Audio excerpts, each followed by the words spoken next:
Welcome students in the last part of the lesson Properties of Natural Resources. Let's learn properties of soil. Students, color is an important property of the soil. The soil gets its color as a result of several processes. बघा मुलांनो, अनेक प्रक्रियांचा परिणाम होऊन मातीला म्हणजेच मृदेला रंग प्राप्त होत असतो. Soil may be of different colors such as black, red, copper, yellow, green. The color of the soil depends upon its texture and its organic ingredients as well as on chemical ingredients like iron, lime. बघा मुलांनो, मृदेचा रंग हा काही जैव घटकांवर तसेच काही रासायनिक घटकांवर अवलंबून असतो. The colors of soil are useful for its classification. Besides, they are indirectly useful in indicating several properties of the land.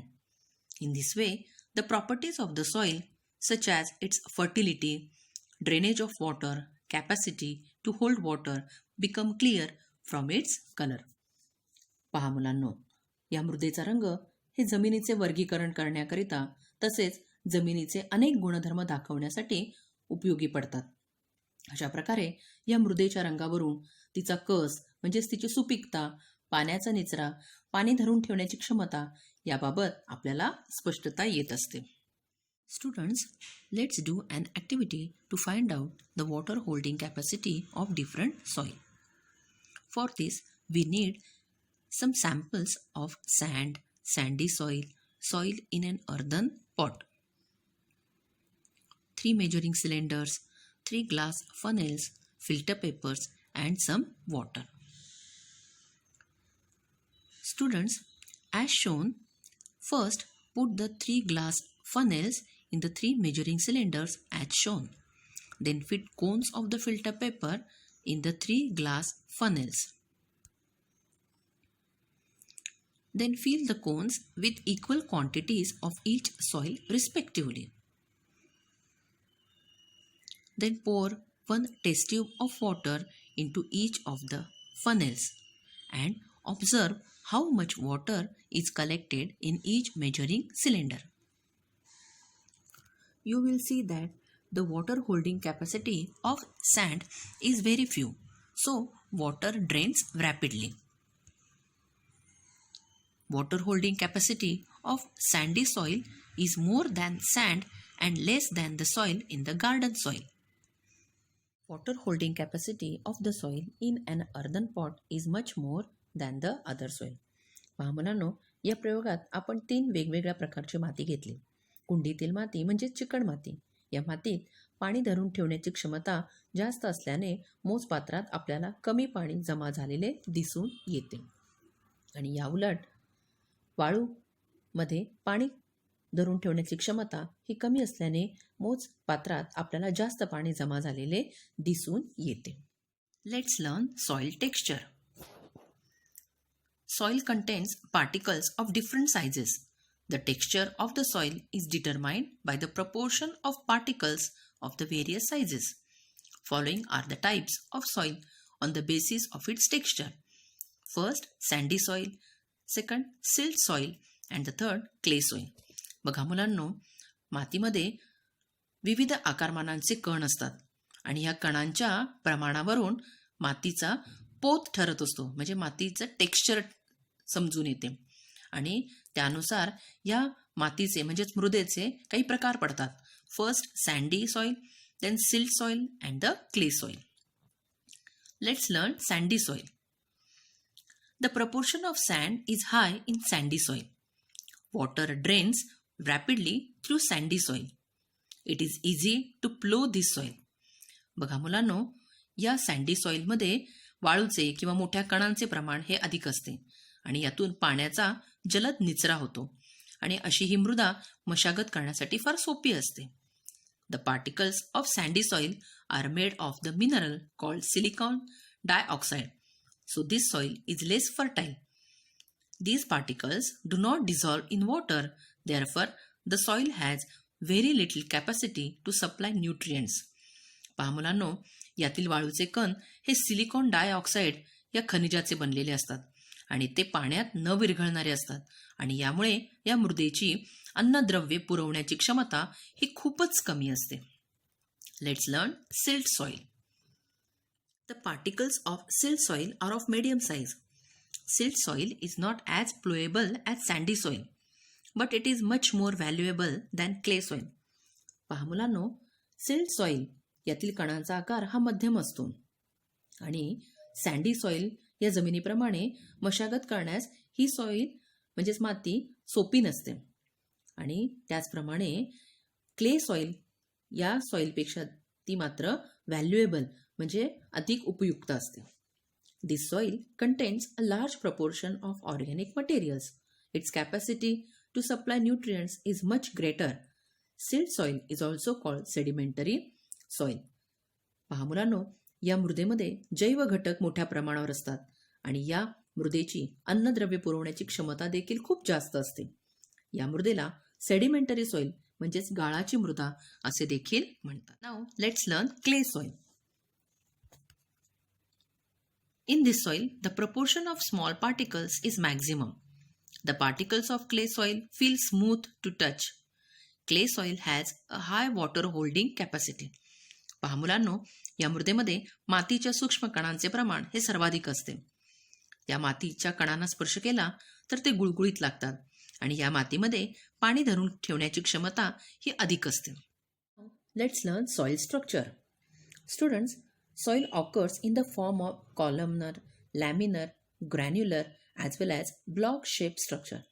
पहा मुलांनो, मृदेची रचना तुम्हाला समोरील चित्रामध्ये दिसत आहे. Structure of soil depends upon the different shapes of the particles in it. या मृदेतील कणांच्या रचनेनुसार तिचे हे प्रकार आपल्याला पाहायला मिळतात. Importance of soil structure. The fertility of soil depends upon soil structure. The advantages of good soil structure are as follows. First, roots get a sufficient supply of oxygen. Second, water drainage is good. Therefore, the roots of plants grow well. पहा मुलांनो, या मृदेच्या रचनेवरच जमिनीची सुपीकता ही अवलंबून असते आणि जर मृदेची रचना ही चांगली असेल तर आपल्याला हे खालील फायदे होतात. पहिला फायदा म्हणजे मुळांना पुरेसा ऑक्सिजनचा पुरवठा होतो आणि दुसरा फायदा म्हणजे पाण्याचा निचरा चांगला होतो, त्यामुळे वनस्पतींच्या मुळांची वाढ ही योग्य होते. Now let's understand uses of soil. First, plant conservation. Second, water conservation. And the third, plasticity. Now let's learn the uses in detail. The first use is plant conservation. That means to help plants grow. बघा मुलांनो, वनस्पतींची वाढ करण्यासाठी हा सगळ्यात महत्त्वाचा उपयोग हा या मृदेचा असतो. The second use is water conservation, ज्याला आपण मराठीमध्ये जलसंधारण असे म्हणतो. Soil holds water. As a result, by means of bunds and lakes we can get water for use throughout the year. मृदा ही पाणी धरून ठेवते आणि त्यामुळे बंधारे, तळी म्हणजे ज्याला आपण डॅम, बंड्स, लेक्स असे म्हणतो, तर या माध्यमातून पाण्याचा आपल्याला 12ही महिने उपयोग करता येतो. The third use is plasticity. Soil can be given any required shape.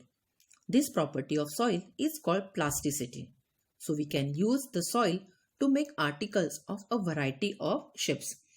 पहा मुलांनो, मृदेला हवा तसा आकार आपल्याला देता येतो आणि मृदेच्या याच गुणधर्माला आपण इंग्लिशमध्ये प्लास्टिसिटी असे म्हणतो आणि या गुणधर्मामुळे आपल्याला या मातीपासून वेगवेगळ्या आकाराच्या वस्तू बनवता येतात. Water storage, earthen pots, earthen lamps, idols, bricks etcetera are the articles made from soil and these articles can be baked to make them hard. बघा मुलांनो, ह्या वेगवेगळ्या वस्तू आहेत की नाही, या वस्तू भाजून त्याला टणक म्हणजेच हार्ड बनवता येतं. Now let's learn some useful types of soil. The first is China clay. That means kaolin. It is white in colour. It is use to make crockery, bathroom tiles, tanks, laboratory apparatus, mask, jars, etc. The second is shadow soil. It is white in color. It is used for making statues and idols. The third is terracotta soil. This soil is red in color. Decorative articles and pots used for growing plants are made from this soil. And the fourth is multani soil. This soil is used in cosmetics.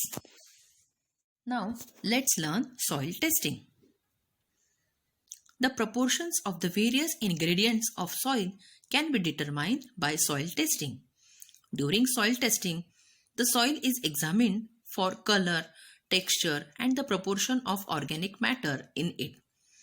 पहा मुलांनो, या मृदेचे परीक्षण केले तर या जमिनीतील विविध घटकांचे प्रमाण आपल्याला लक्षात येते. म्हणजे मृदेचा रंग, त्याचा पोत म्हणजे टेक्स्चर, तसेच या मृदेमध्ये असलेले सेंद्रिय पदार्थांचे प्रमाण, या गोष्टी आपल्याला या सॉइल टेस्टिंगमध्ये तपासले जाते.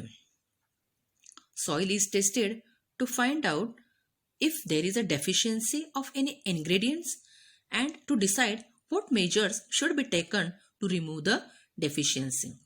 मृदेमध्ये कोणत्या घटकांची कमतरता आहे व ती दूर करण्यासाठी कोणते उपाय योजावेत हे ठरविण्यासाठी मृदा परीक्षण हे केले जाते. The soil sample collected for testing is dried in an open space in the shade for 8 to 10 days. It is then shifted to a sieve. पहा मुलांनो, मृदा परीक्षणासाठी जमा केलेला मातीचा नमुना हा 8 ते 10 दिवस मोकळ्या ठिकाणी सुकवावा लागतो. उन्हात न ठेवता त्याला सावलीत सुकवले जाते आणि नंतर चाळणीतून चाळून घेतले जाते. Two tests, namely the pH and the electrical conductivity tests, are particularly useful in finding out the characteristic of soil. आणि मातीचे हे गुणधर्म लक्षात येण्यासाठी pH आणि इलेक्ट्रिकल कंडक्टिव्हिटी या दोन परीक्षणांचा आपल्याला विशेष उपयोग होतो. Now let's learn causes of diminished soil fertility. म्हणजे मृदेची सुपीकता कमी का होते त्याची कारणे आता आपण पाहूया. The first is soil pH less than 6 और हायर दॅन 8. म्हणजे मातीचं जेव्हा परीक्षण केले जाते तेव्हा त्या मातीचा pH लेवल ठरवली जाते आणि ही pH लेवल 6 पेक्षा कमी किंवा 8 पेक्षा जास्त असेल तर मातीची सुपीकता ही कमी होते. The second is low proportion of organic matter. म्हणजे मातीमध्ये असलेले सेंद्रिय पदार्थांचे प्रमाण कमी असणे. No proper drainage of water. जमिनीतील पाण्याचा निचरा न होणे. Repeated cultivation of the same crop. सतत एकच पीक घेणे. Continuous use of saline water. खाऱ्या पाण्याचा सतत वापर. Excessive use of chemical fertilisers and pesticides. म्हणजे रासायनिक खते व कीटकनाशके यांचा अति वापर. बघा मुलांनो, या कारणामुळे या मृदेची सुपीकता ही कमी होत असते. 5 December is always celebrated as world soil day. पहा मुलांनो, 5 डिसेंबर हा जागतिक मृदा दिन म्हणून संपूर्ण जगभर साजरा केला जातो. Now students, in this video we have learn properties of soil, soil texture, soil structure, uses of soil and some useful types of soil, soil testing and the causes of diminished soil fertility. I think you have understood the lesson.